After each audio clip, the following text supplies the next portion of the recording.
Hello and welcome. In this video I'm going to talk about sexual coercion, what it is and why the emotional abuser uses it.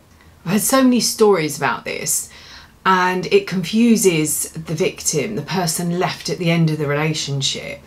I'm trying to understand what happened and why.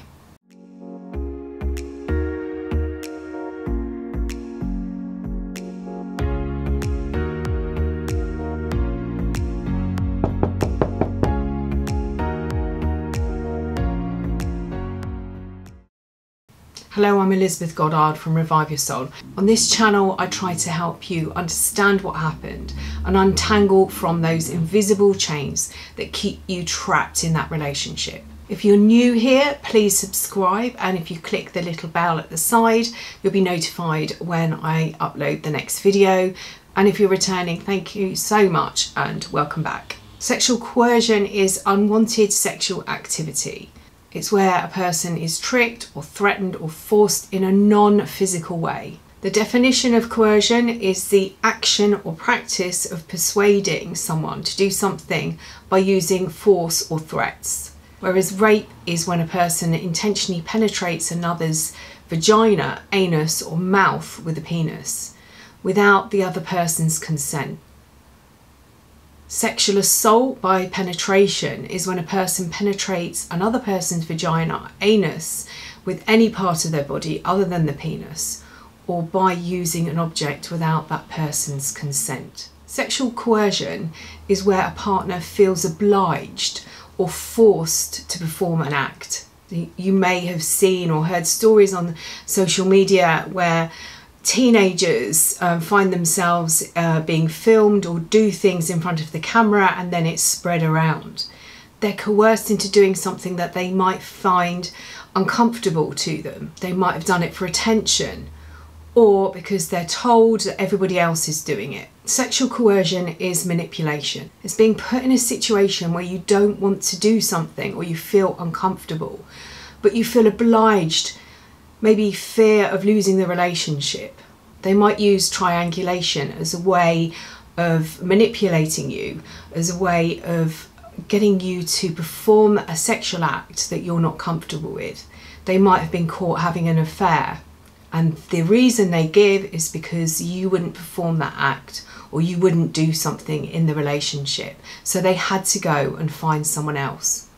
They might use it in a way that if you don't perform in a certain way, that they will go somewhere else. They'll have to go and find that from someone else. They make it very clear at the beginning of the relationship how good you are together, what an amazing person they are, and how well they look after you. They were testing your boundaries from the very first moment you met. They treated you in such a way during the relationship or at the beginning of the relationship to gain your trust. And you were then torn between performing this sexual act or walking away. You may then have been walking on eggshells, living in fear, having to make a decision, knowing that the consequence would be the loss of the relationship.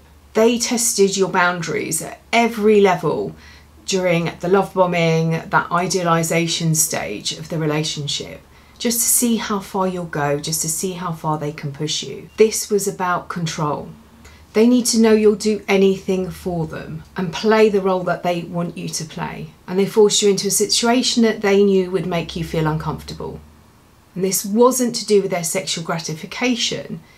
It was all to do with power and control. You might have found yourself in a discard during the discard stage and wanting to get back to that beginning point of the relationship where everything was working so well, where you were the centre of their universe. And then you break down your boundaries and you give in to this sexual desire. But sadly, this was never about you. This is all about them and how empty they are inside, how they're using you to fill up. They think that you can fill the void that's inside of them. Coercion is manipulation. It is to compel by force, intimidation, or authority, especially without regard for the other party. They might have told you about all their other lovers and what they did and what they were prepared to do for them, breaking down your self-esteem, making you feel obliged to do the same. Once they broke that boundary, they knew they could get you to do anything for them. And I want to reiterate, this wasn't your fault. You were manipulated from the very moment you met them. They were understanding you, listening to you, and trying to gain control. And the harder it was, the higher your boundaries, the more of a challenge it was for them. And they've just walked away and left you. They've moved on. They're perhaps even dangling their new source of supply in front of you. Sexual coercion is manipulation. Any form of coercion is manipulation. Please take the time to forgive yourself. Please take the time to heal those inner wounds. Please start loving yourself, building your self-esteem back up, because they've stolen that as well. If you'd like to find out more about how you can heal those wounds, then please head over to my website, reviveyoursoul.co.uk, or drop me an email, info@reviveyoursoul.co.uk. I work with people on a one-to-one basis, helping them untangle from these ties, helping them heal the wounds and build their self-esteem back up again. Sending you loads and loads and loads of love.